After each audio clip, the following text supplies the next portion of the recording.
Welcome to World Catholicism Week. I'm Peter Casarella, Director of the Center for World Catholicism and Intercultural Theology. And today we're going to begin to reflect on how youth around the world are grappling with the question of identity, religious identity, and Catholic identity. The question about Catholic identity is being raised here today, and increasingly, I think, around the world, as a global question. Now, as many of you know, DePaul is very proud of its roots in the city of Chicago. We call ourselves Chicago's University. But we also know that the Catholicism of Chicago is a very vibrant and diverse mix of many racial backgrounds and ethnic heritages. So the question about global Catholicism as it relates to students here and as it relates to our city is not a question about something very distant or far away. It's a question that really has an impact on this very place.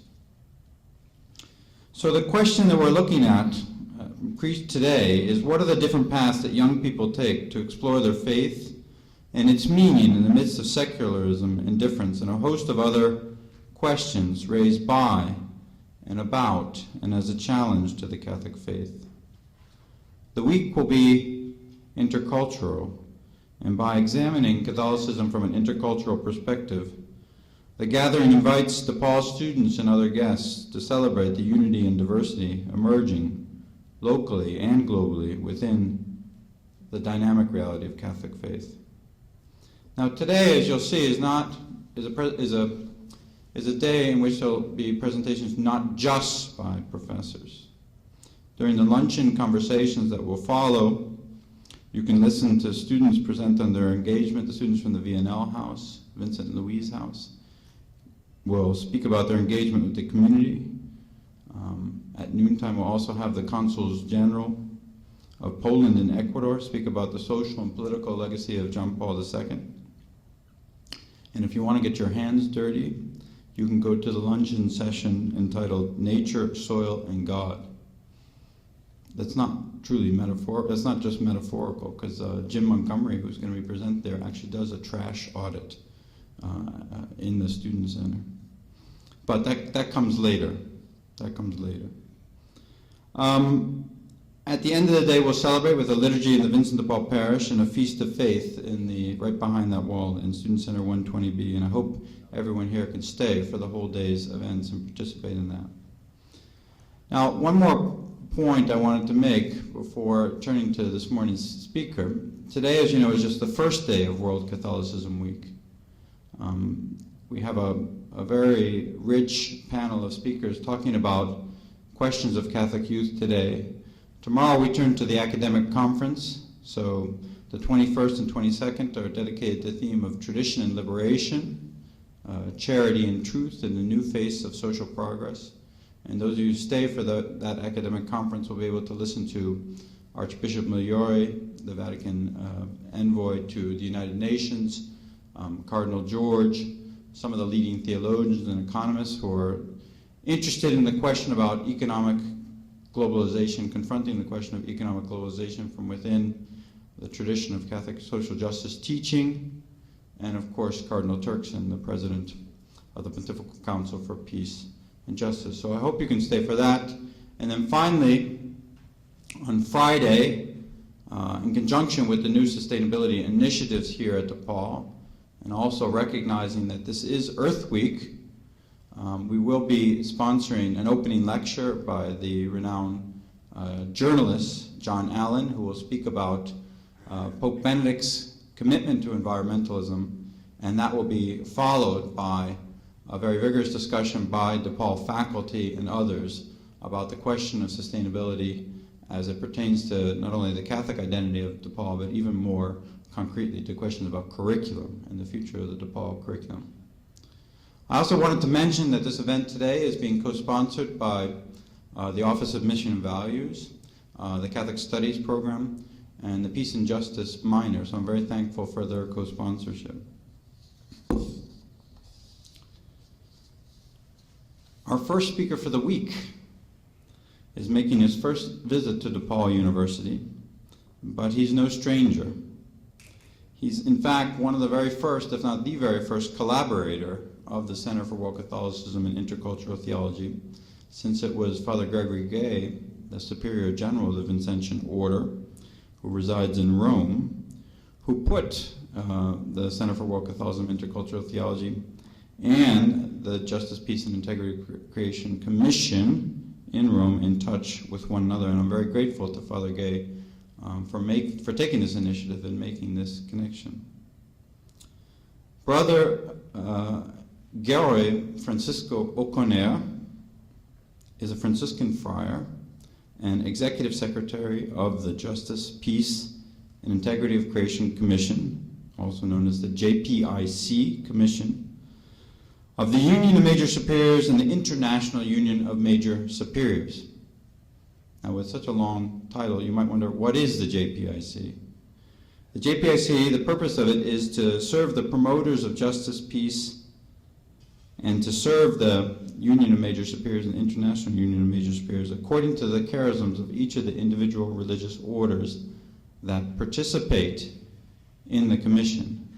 And this is very interesting in terms of the theme for the week and the work of our center, because, and Brother Francisco and I have had many conversations about this, but since each of the charisms of the individual religious orders that participate in the work of the JPIC is distinct and yet residing within a global unity and a Catholic unity of faith, in many ways, in many very important ways, the JPIC in its work represents a stellar example of what the center and what DePaul is trying to do in its outreach to the Catholic Church and representing the unity in diversity of the Catholic faith. Our speaker had an earlier career that I think is illustrative and equally revealing of this theme. Until May 2007, he ministered in Ireland and completed an MA in Ecology and Religion. From 1998 to 2003, he helped coordinate JPIC international ministries for the OFM Franciscans in Rome. And from 1984 to 1998, he ministered in El Salvador, in an urban parish, and took particular interest in the question of the theological education of the lay people throughout El Salvador. Friar Francisco is a living embodiment of how religious communities today put into action in manifold ways the Church's commitment to justice, peace, and the integrity of creation. He's known both as Gearoid Oconer and Francisco Oconer, which testifies to his, I think, transformative work in the ministry among the poor in El Salvador, and his unmistakable witness as an Irishman who follows the path of St. Francis of Assisi. So I can think of no better person to begin our conversation today and to talk to us about what Catholic youth can learn from the global experiences of religious working for peace, justice, and the integrity of creation. Brother Francisco. Morning, everybody. Thank you, Peter, for your introduction, and also for the invitation to come to speak here and to share some of the experiences of Catholic religious and their work for a just and a fair world through, I suppose, taking into consideration the centrality of justice, peace, and integrity of creation to the Christian spirituality. I remember when I was preparing this presentation, I read that there was 150,000 homeless people in New Delhi, and that the number of shelters had been reduced from 46 to 26 in the preparation for the Commonwealth Games. And it was a surprise to me to hear that the temperature in winter is reduced to 0 and freezing. Many schools in New Delhi provide space for the homeless during the winter particularly, but one man in particular who was interviewed For this article I was reading, Ramit, who was a rickshaw, if you like, worked with rickshaws, who sends all the money that he earns back to his family in the countryside, has little left for accommodation. And he was finding shelter in St. Michael's School for the previous 8 winters. But Father Vincent, who was in charge of the school, or who was the principal of the school, offered him and many others the possibility to continue to live in the school in the evenings after lectures had finished, even during the summer. And his response when Father Vincent said that, he said that this kindness is very unusual. I think that what Father Vincent was doing in that respect is just a normal gospel response. And yet it doesn't seem to be, in many respects, the norm, but it very well could be the norm. I'm delighted to be here to share with you, as Peter was saying, a little bit about what we're trying to do as religious in the whole area of justice, peace and integrity of creation. And even though the title of the talk is "What Can Catholic Youth Learn from Religious?", I think all learning is mutual. And I would like to maybe share some of these experiences that we are trying to promote as religious, but taking into consideration that also, from my own experience, for example, when I participated in the climate change conference in Bonn a couple of years ago, I was deeply impressed by the vigour and the energy and the dedication, particularly of young people, members of NGOs, civil society, who were forming a coalition of NGOs called Climate Action Network. And this Climate Action Network was basically, as far as I could see, was being coordinated, was being promoted by young people, very professional, dedicated young people in their struggle to try to change international legislation to reduce greenhouse gases, really working for a more just and fair world in this particular way. It's wonderful to see youth take these initiatives, working for a just and a fair world, as the slogan for the World Social Forum, which takes place every year, every second year in Brazil, and now it's kind of an organisation of non-government organisations in all of the different areas of environment, social justice, who have been coming together over the years. Usually takes place at the same time that the Economic Forum takes place in Davos, in Switzerland, with many of the if you like, the movers and the shakers in the economic and political world. So this is a meeting of civil society who come together to reflect and to share their experiences on how to influence and how to promote and to encourage the formation of a more just and peaceful society. And their slogan really is a wonderful slogan, that a better world is possible, which is really at the heart of the Christian message. There's many, many resources are going to be needed if we are going to overcome the poverty, the climate change, to prevent human trafficking, all of the different areas of injustice and what is affecting negatively the poor, particularly in our world. In a word, we're going to need an awful lot more collaborative mentality. We're going to need an awful lot more practical ecumenism, if you like, among all of the different groups, if we are to come to a situation where, for example, the Millennium Development Goals promoted by the world leaders in 2000 is to become a reality in our world.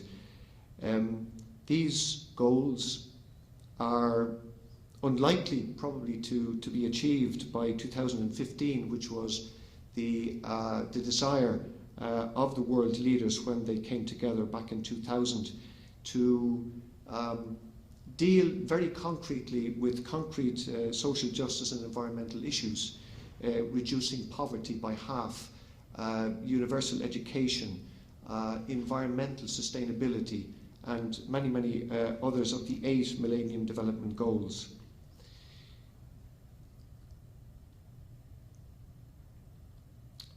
I suppose when Jesus stood up in the synagogue and proclaimed or began his public mission, he quoted from Isaiah that the Spirit of God, of the Lord, is upon me because he has chosen me to bring good news to the poor. He has sent me to proclaim liberty to captives, recovery of sight to the blind, to set free the oppressed, and announce that the time has come when the Lord will save his people. I suppose this is the project of Jesus. It's the kingdom project, but it's also the project of each one of us who are committed disciples of Jesus. We know that Jesus came so that all might have life and have it to the full. His message is one of liberation, freedom from both material and spiritual oppression.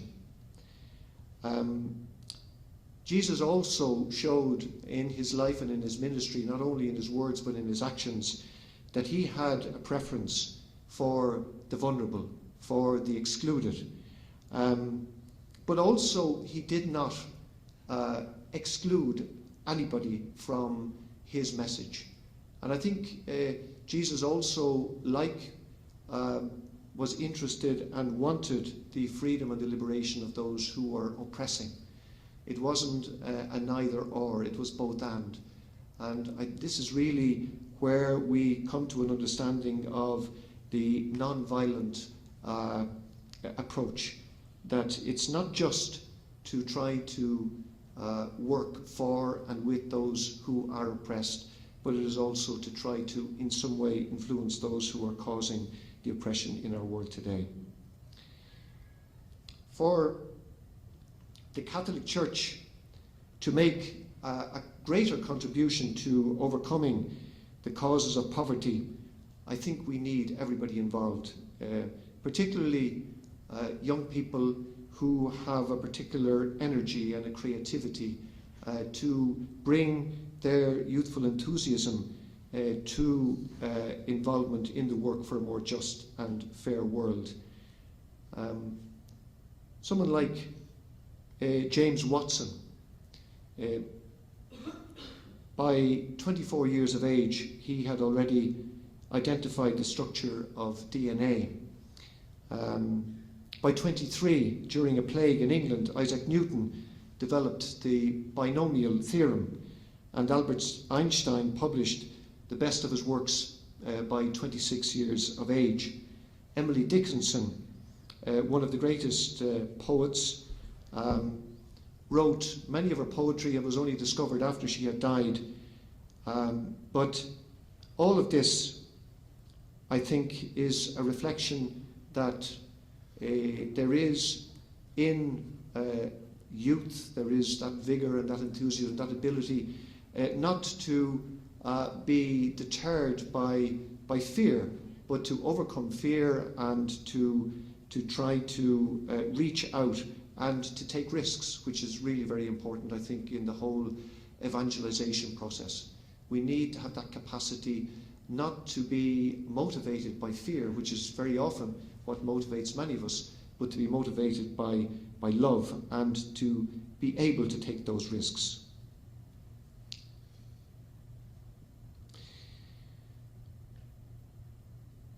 Many of the challenges today called for a collaborative approach, as I was saying before, to find suitable partners in order to be able to realize the dream and the vision of Jesus Christ, what St. Paul calls the kingdom project, if you like, justice, peace, and joy in the spirit.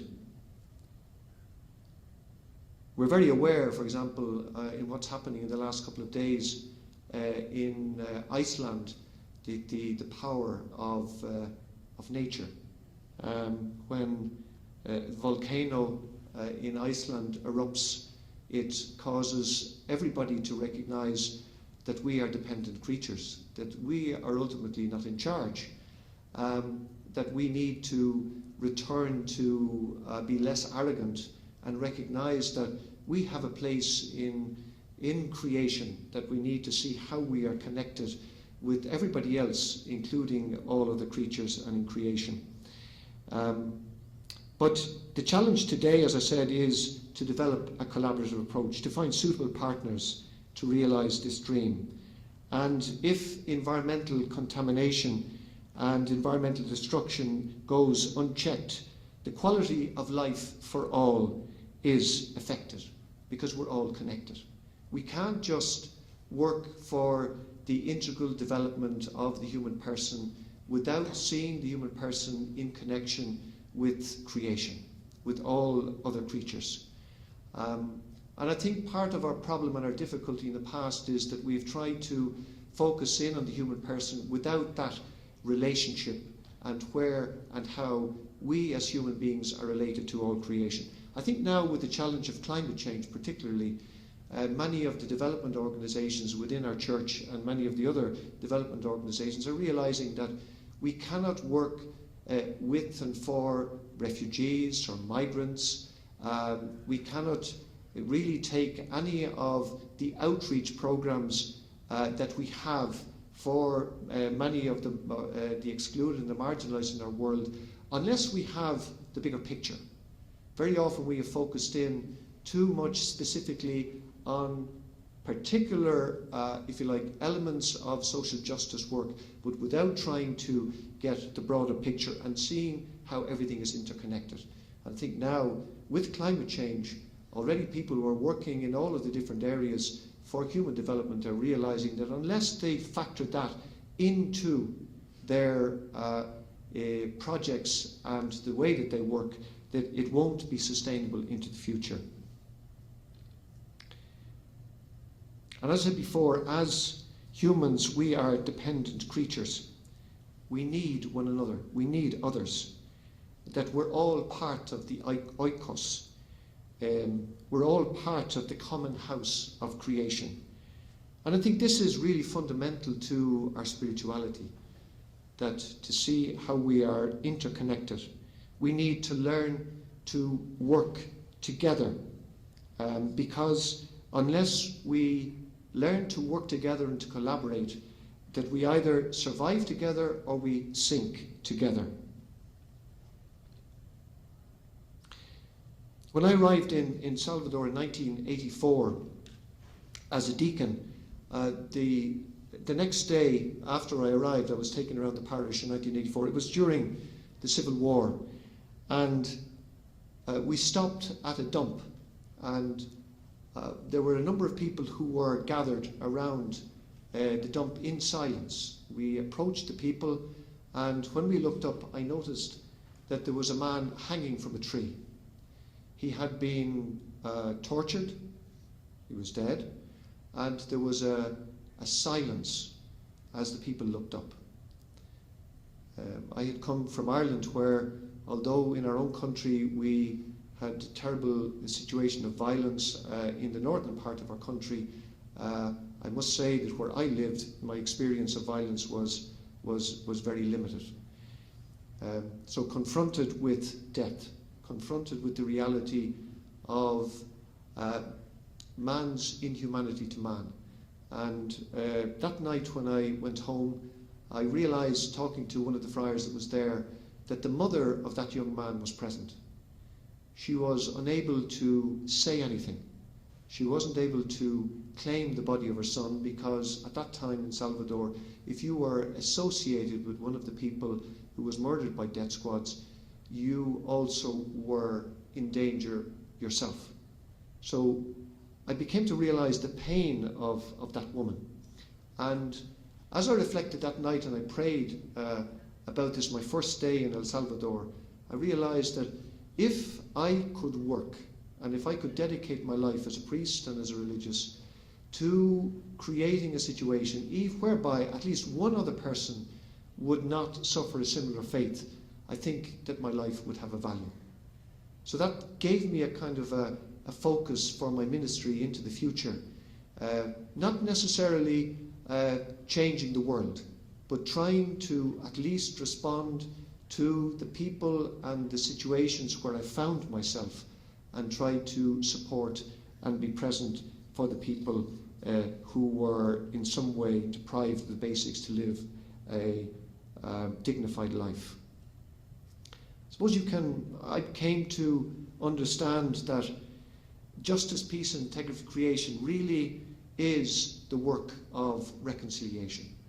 It's the work of trying to build right relations, trying to, I suppose, help people and to connect with one another. My own experience is that very often, if we're not connected to ourselves, it's about becoming aware of oneself.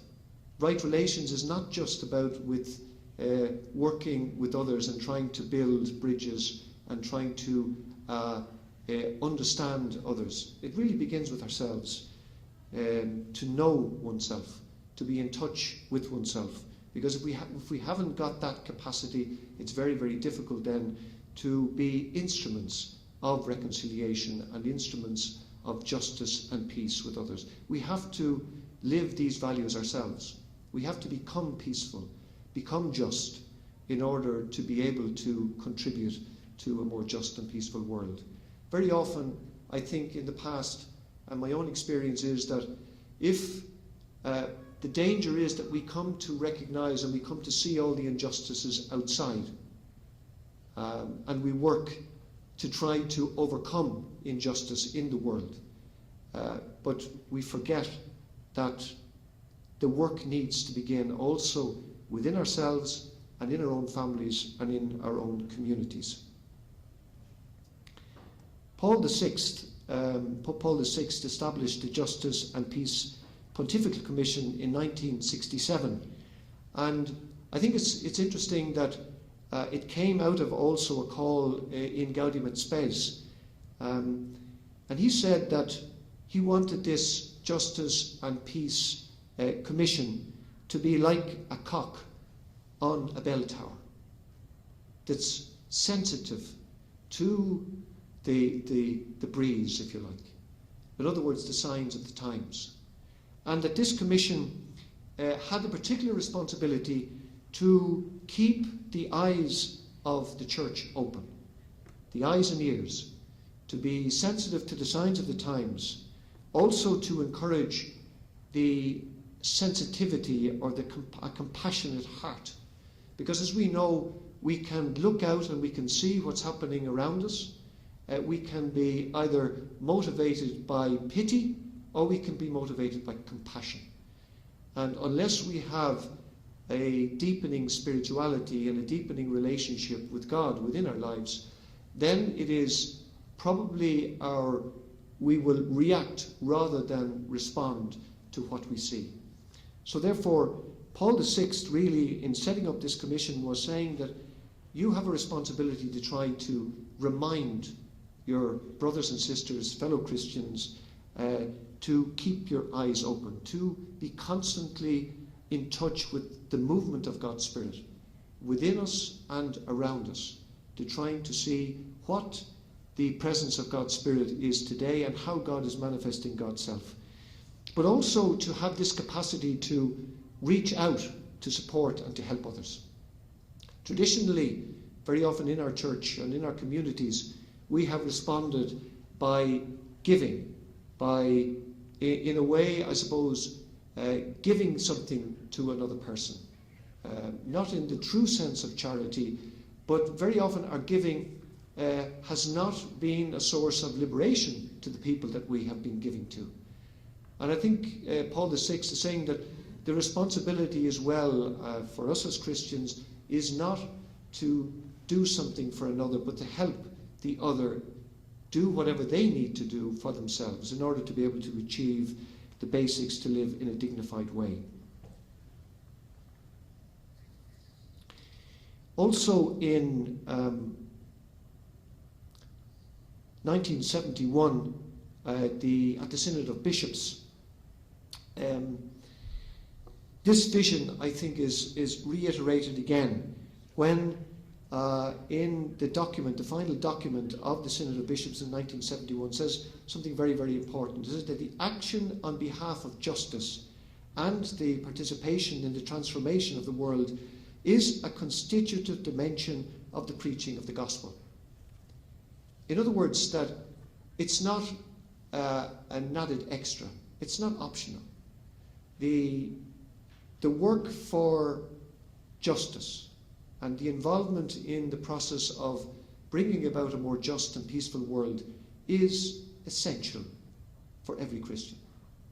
It's not just for those who feel that they have a special ministry. It's for all of us who are disciples of Jesus Christ. And also, John Paul II, in 1990, in the the message for the World Day of Peace, which was dedicated to creation, he said a very interesting thing. It's not just justice and peace, but he said that Christians need to realize that their duty towards nature and creation is an essential part of their faith. Again, it's putting our responsibility for the care of creation, how we live, the impact that we are having on our planet and on our world, is something that is an integral part of who we are as Christians, that we have to take that into consideration as we work and as we are involved in all of the things in our world.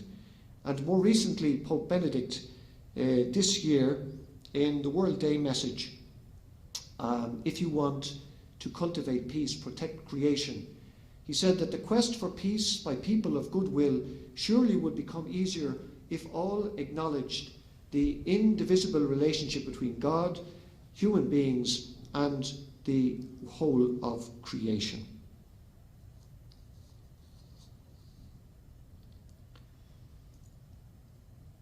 Since 2007, I work as the Executive Secretary for the Justice and Peace Integrity Creation Commission. The Union of International Union of Superiors General is an umbrella organisation for nearly 2,000 congregations or religious institutes of women around the world. And the Union of Superiors General is an umbrella organisation for nearly 200 men's religious congregations around the world. There are close to 1 million men and women religious working in different ministries in different parts of the world. Nearly any country that you will go to, you will find members of religious institutes working, promoting, involved in the local church, and doing all sorts of ministries. But in Rome we have, as I said, several commissions that are joint commissions. So this is an effort to try to work collaboratively between men and women religious in education, interreligious dialogue, health, and one of the commissions which I work for, the Justice, Peace and Integrity of Creation Commission. Networking, or before that really, as I said before, the option really for us as religious. We are called in a special way to make that preferential option for those who are poor in all of the different spheres of poverty today.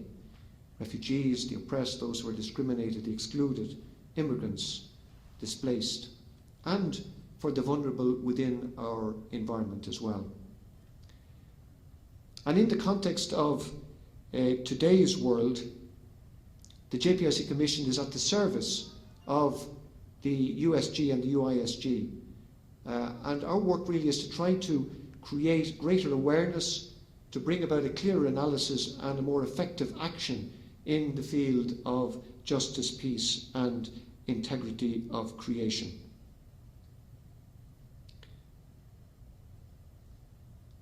We network with many, many different groups. The Pontifical Council for Justice and Peace. We try to help with the diffusion as well of Catholic social teaching. We just recently have developed a program to incorporate Catholic social teaching into the formation processes of young religious, but also in the formation processes of religious in their ongoing formation.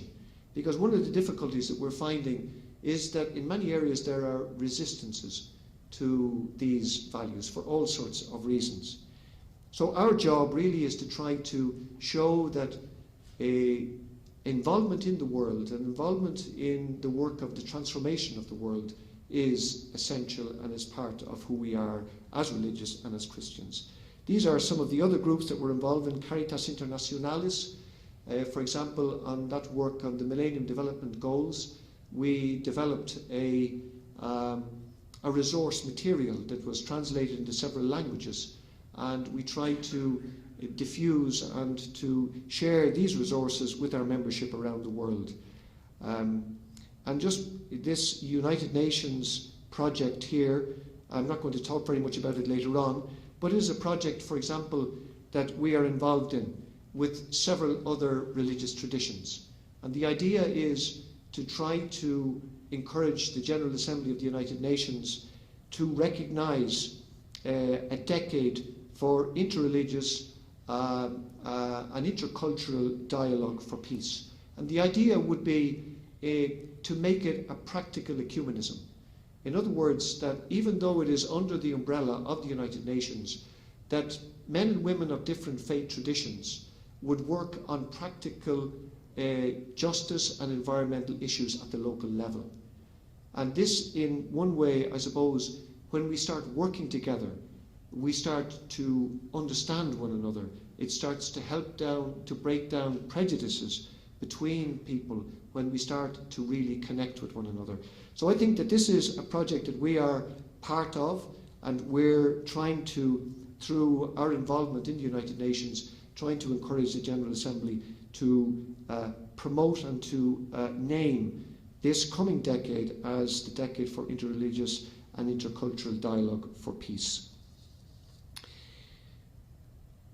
We realise, for example, the diversity, and I just want to focus just briefly of religious who are working around the world, and we've seen again the havoc and the pain caused by the earthquake in Haiti, and there are many, many religious men and women who are working there. In this slide, I just show you some of our own Franciscan brothers who are there. But according to the census in 2004 in Haiti, there are 2.5 million Catholics in Port-au-Prince, just in the capital, and 277 priests, 387 male religious, and 1,200 women religious in Haiti. The statistics, even with the numbers, show the significant role that religious play in the church, in this local church in Haiti, which is again reflected in the global reality. That, like so many people lost their lives in Haiti, also several religious died as well as a result of the earthquake. Many congregations had their houses and the infrastructure, schools and clinics were demolished. But the church has a network. The church is present there. It continues to stay there. I remember one time when I was working in the International Office of Justice and Peace, the time of the war in Kosovo. And when something happens that is a human tragedy, many organizations move in. And they move in hundreds of organizations. And at that time, the people in Kosovo who had left and they were in Albania, there were hundreds of NGOs working there. And as soon as the war had finished, all of the people started to move back, and the NGOs all moved back with the people. But the interesting thing was that those in Kosovo, that the standard of living of the people in Kosovo was much greater in many respects than the people in Albania at that time. And yet all of the NGOs and many of the organisations followed, if you like, the people back in there. The religious, the church, in many respects, is there for the long haul, not just what happens in the immediate, but tries to be present and to support and to be there over the years, and I think that's what is happening as well in Haiti. I'd like now to share quickly some examples of what religious are doing to come closer to this dream of a more just and peaceful world. About 12 years ago, as a result of a seminar that our commission organised in Rome, several religious on human trafficking and the scourge of human trafficking. And many of the religious at that seminar were moved. They didn't know about this phenomenon, and they were moved, and they said, we have to do something about this. So several of them got together and they formed a working group, because in Rome we have several working groups, all volunteers from the different religious congregations, who normally name a person to be responsible for justice and peace. And what we try to do is we try to encourage collaboration between these different groups. And they came together and they started to work, and they said, well, what do we need to do? First of all, we need to create a consciousness that this is a problem, because it was below the radar screen for many. And so they developed a resource material, a toolkit, if you like, on human trafficking, which was translated into 10 languages, and then that started to be shared with religious around the world. Then, as a result of this, the International Organization of Migration, which is like a United Nations organization but independent of it, started to work with religious in organizing formation sessions in different parts of the world. And as a result of that, networks of women if you like, primarily women religious, started to come together to form these networks. And then a couple of years, like last year, representatives of these networks came together in Rome, and they have now formed a network of networks working against human trafficking. And they also connect with and collaborate with other Catholic organizations and other organizations, other NGOs, against the plague or the tragedy of human trafficking. For example, even in Italy, just as an example, there are 100 centres whereby women religious have opened up their communities to give support to women who have been trafficked to Italy. And they were seeing that when the women were deported, for example, back to Nigeria or back to other parts of the world, they would arrive there and have no support systems. So then the communication between the religious in Rome and in Italy who were working with and for the women who were trafficked, they started networking with the religious in Nigeria, and they built a centre in Nigeria whereby when the women, mostly women, were deported back, that they had a place to go to, that they had support system, that they could try to help them to reintegrate back when they were deported. They also, for example, many of the religious organizations have representatives at the United Nations, recognized non-government organizations, and Unanima is one of these, and they also work trying to create a greater awareness of the problem of human trafficking around the world. They also try to influence legislation in a positive way to make human trafficking in national legislations a serious crime. Because it's interesting that up until now, For example, somebody who was caught trafficking or bringing drugs into a country, or even trafficking in arms, sometimes the penalties can be less, can be less than for if somebody is caught bringing in people into a country.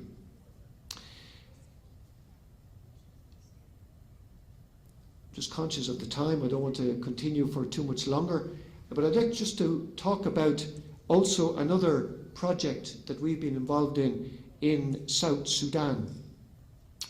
That when the war ended in South Sudan, it went on for many, many years, the bishops in South Sudan asked religious, would we be able to go and to support the rebuilding process within South Sudan. And this led to the formation of what we call Solidarity with South Sudan project.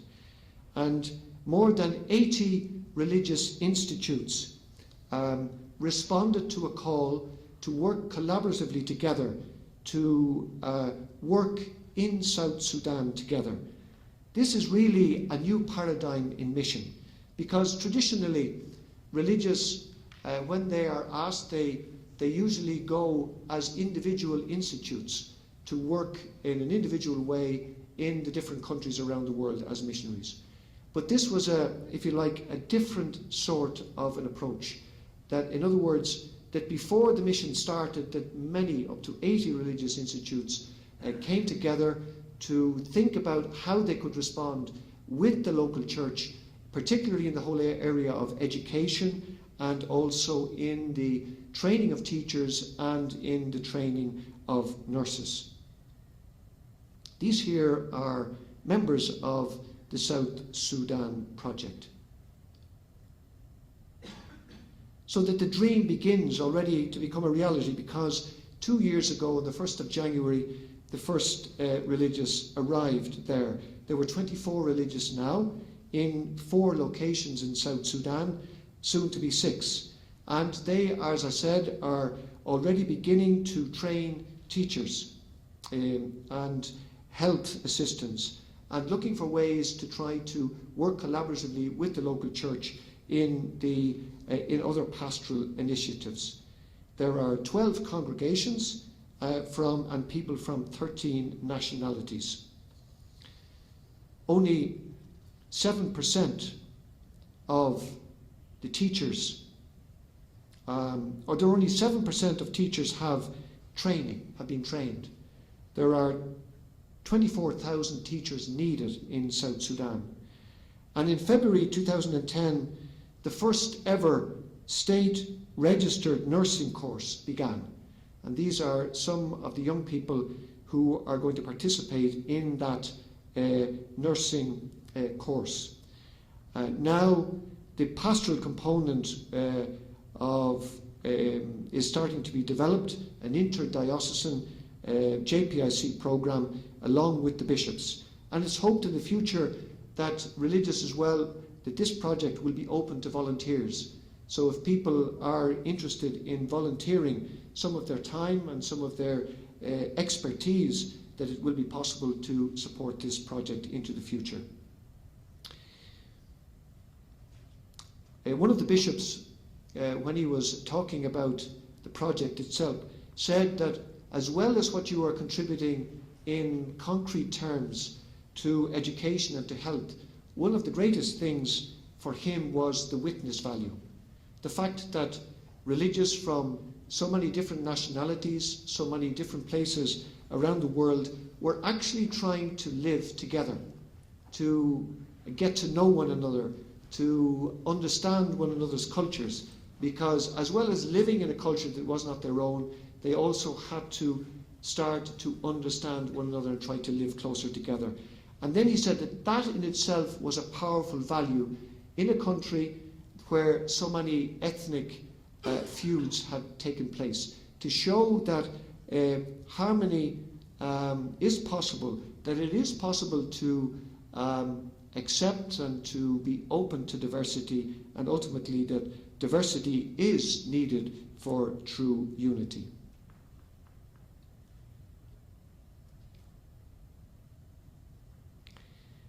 just talk a little bit about, when we talked about religious involved at the area of, on the, if you like, the coal face, that we are involved in many, many parts of the world doing all sorts of work. But we're also recognising that it is not just good enough to respond to the consequences of injustice, but we have to also look at the causes, which is the question that we all need to ask. Why? What's happening underneath? Why is there so much poverty? Why is there so much inequality in our world at all sorts of levels? And I think that religious, as I talked before, are now recognising the new frontiers of mission. In the past, religious went to many countries around the world to try to help to establish the local church. But now we're recognising that we also need to be in different spaces. We need to try to evangelise other areas and other spaces. And one of these is the whole area of trying to influence for the common good the legislation at different levels, both nationally and internationally.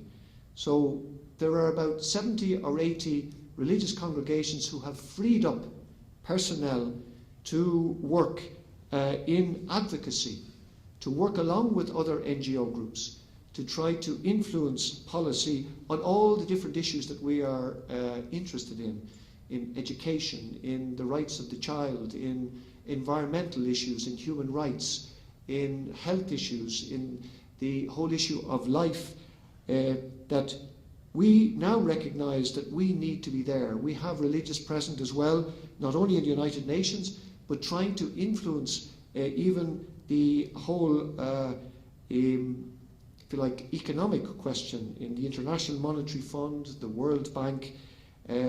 Also, we are encouraging many of our younger religious, when they go to university, to think about doing studies that also will help in the future in the whole area of advocacy. I'd like to just talk about just two examples of religious working at this level, particularly in the whole area of the work with and for Indigenous peoples. The Order of Mary Immaculate, which is one of our members, worked on the UN Declaration on the Rights of Indigenous Peoples, which was accepted after 20 years' work. Talking to one of these religious in New York who was working with many others on this, he told me that the religious are involved, that just a month before the final vote, 60 countries were undecided as how they were going to vote. So many of the religious who are working at the United Nations were also part of a campaign to visit the different missions of the national missions in the countries. They visited these missions. They tried to explain to the delegates the importance of accepting this international declaration for Indigenous peoples, and it was eventually passed and accepted, just with four countries against. And also another example, the order of the Divine Word Missionaries in India, in Orissa. A company was proposed to build a steel plant, and that was going to lead to the displacement of many people, which then led to violent protests, and during these violent protests many people were killed and injured. So the local people on the ground connected with those who are working in the United Nations, and they then got in contact with the Special Rapporteur on working on these issues of Indigenous peoples, who was able to begin an investigation process which led to the suspension of the building of this plant. Okay, I can see now that the time is kind of running out, but I just say that also the many of our members are also involved in what we now call Catholic Inspired Forum. It's a bringing together of many Catholic organisations who are working for a more just world, not just religious. And this forum took place in Rome in February of this year, has been supported as well by the Secretariat of State of the Vatican. And the idea would be, how can we bring together Catholics and different organisations who can work together, not exclusively, but start working together, guided and inspired by Catholic social teaching, in order to create the kind of world that we believe that we are missioned to create. Also, in the whole area of the integrity of creation, we have many resources that we try to make as popular as possible. Because one of the things that we discovered is we have many documents, but only 5% of our membership actually read the documents.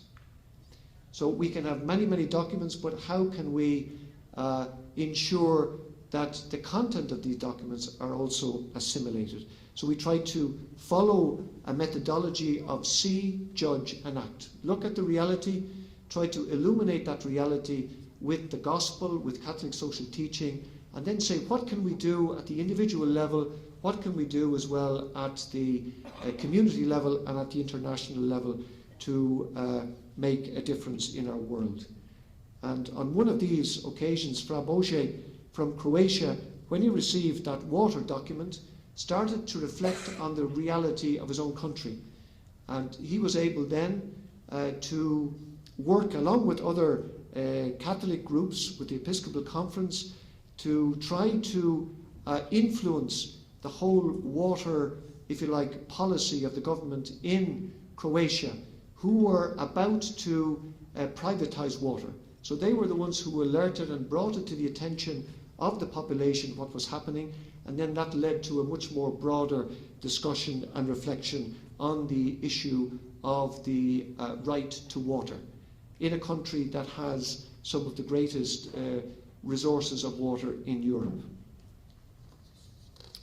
I'd just like to finish with the idea that all of this work, and what I have learned and what I've seen as well in many of the work that I do, is that it's not just good enough to become involved socially in trying to transform the world. Unless we have a mystique, unless we have a kind of an understanding of what is motivating us, unless we are energized by something that is beyond just the results of what we're trying to achieve, we won't last it. And I saw that in El Salvador when I was there. Many people who had dedicated their lives to try to change the structures.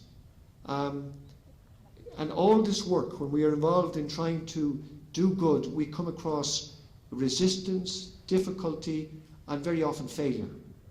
We don't achieve most of the things that we want to achieve.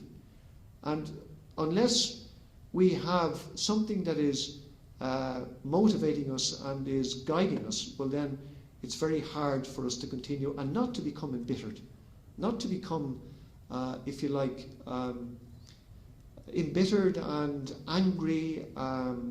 This is part of the challenge, I think, in the work for creating a better world. And unless I think we have a deeper relationship with God, a deeper relationship with Christ, that unless we are looking and taking care of the contemplative dimension of our lives, unless we are constantly looking at that and trying to take care of that, our involvement in the world and our involvement in the transformation of the world may actually cause us to become embittered. And when I was working in Rome, distant from the people, because it's very important to be in contact with those who are poor and those who are suffering. But to keep reminding ourselves, and I used to remind myself with this poster on the office, this little boy, that he got in the way of somebody else's war, that this is why we do what we're doing. We may not know this little boy, we may not know those who are being negatively impacted by the violence and by the inequality in our world, but these are the people for whom we are working as religious.